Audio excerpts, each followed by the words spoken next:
વિશે કહેવા માંગુ છું. તમે બધા ધ્યાનથી સાંભળો. એક મોટું જંગલ હતું. એ જંગલમાં ઘણા બધા પ્રાણીઓ હતા.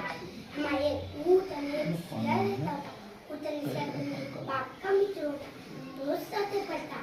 એક દિવસ શિયાળને મીઠી મીઠી શેરડી ખાવાની હતી. તે ઊંટભાઈને કહે, ઊંટભાઈ મને તો મીઠી મીઠી શેરડી ખાવાની મન થઈ. હે ના ના ના, હું નહીં આવું. ખેતરમાં મારી જાગી જશે. આપની માં થશે. તે કહે, મને મીઠી મીઠી શેરડી ખાવું છે. ઊંટ કહે, સારું, શેરડી ખાવ જોઈએ. બંને શેરડીના ખેતરમાં ભરાઈ જાય છે.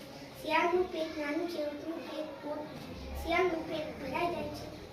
ઊંટભાઈને કહે, ઊંટભાઈ મને તો ગીત ગાવાનું મન થયું. ઊંટ કહે, ના ના, ખેતરમાં મારી જાગી જશે તો આપની માં થશે.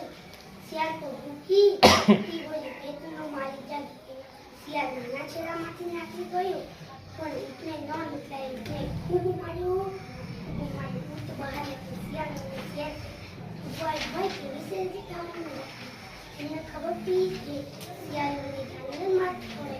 બંને આગળ ચાલે. વચ્ચે ઊંટ રહે આ કિનારેથી પેલા કિનારે ગયો. શિયાળ કહે, ભાઈ મને તો કરતા નહીં આવડતું. ઊંટ કહે, તું ચિંતા ન કર, મારી પીઠ પર બેસી જા. શિયાળ આવી પીઠ પર બેસી. ઊંટ તેને ઊંડા પાણીમાં લઈ જાય. ઊંટ કહે, શિયાળભાઈ મને તો નહાવાનું મન થયું. શિયાળ કહે, ના ના, હું ડૂબી જઈશ. ઊંટ કહે, મને પાણી જોવું એટલે નાહવું જ જોઈએ. શિયાળ તો રડવા લાગી. ઊંટને લઈ આવી તેના સામે કુંડાને ઉતાર્યું. આ વાર્તા પરથી આપણે એ બોલ છે, જીવો સાથે જીવવાનું છે.